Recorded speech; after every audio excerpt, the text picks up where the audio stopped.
এবার সামনে এসেছে আওয়ামী লীগের পলাতক নেতা আনোয়ারুজ্জামানের সাথে ব্রিটিশ প্রধানমন্ত্রী কিয়ারা স্টারমারের নৈশভোজের ছবি। হত্যাসহ একাধিক মামলায় অভিযুক্ত এই নেতার সাথে বেশ হাসি মুখে কথা বলতে দেখা যায় ব্রিটিশ প্রধানমন্ত্রীকে। এতে সমালোচনার মুখে পড়েছেন কিয়ারা স্টারমার। ৫ আগস্ট হাসিনা সরকার পতনের পর পালিয়ে যান আনোয়ারুজ্জামান। যুক্তরাজ্যের নির্বাচনে ব্রিটিশ বাংলাদেশিদের ভোট পেতে আওয়ামী নেতাকর্মীদের সাহায্য নিয়েছিলেন প্রধানমন্ত্রী কিয়ার স্টারমার। ১০০০ কিলোমিটার দূরের দেশে নির্বাচনী প্রচারণায় কাজ করেছে নৌকা মার্কার নেতাকর্মীরা। গেল সপ্তাহে ব্রিটিশ গণমাধ্যম টেলিগ্রাফের প্রতিবেদনে উঠে আসে এমন চাঞ্চল্যকর তথ্য। এরপরই বিতর্কের মুখে পড়েন প্রধানমন্ত্রী স্টারমার।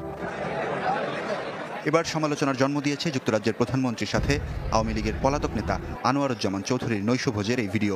ব্রিটিশ গণমাধ্যম গাইডি অফ ফোকাস শুক্রবার এই ভিডিও প্রকাশ করে, যেখানে সিলেট সিটি কর্পোরেশনের সাবেক এই মেয়রের সাথে হাসি মুখে কথা বলতে দেখা যায় ব্রিটিশ প্রধানমন্ত্রীকে।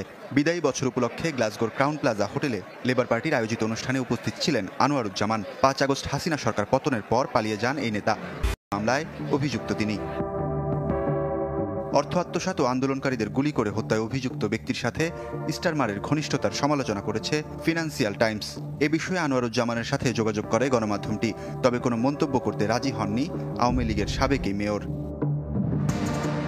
গেল ২ সপ্তাহে নানা কর্মকাণ্ডে ব্রিটিশ গণমাধ্যমের শিরোনাম হয়েছেন শেখ হাসিনার বোন শেখ রেহানার মেয়ে টিউলিপ সিদ্দিকো। অর্থ পাচার সহ আওয়ামী পুষ্ট ব্যবসায়ী থেকে বিনামূল্যে বিলাসবহুল ফ্ল্যাট পাওয়া নিয়ে বিতর্কের মুখে পড়েন লেবার পার্টির এই মন্ত্রী। এদিকে টিউলিপের চাচি শাহিন সিদ্দিকের নাগরিকত্বের আবেদন প্রত্যাখ্যান করেছে ইউরোপের দেশ মাল্টা।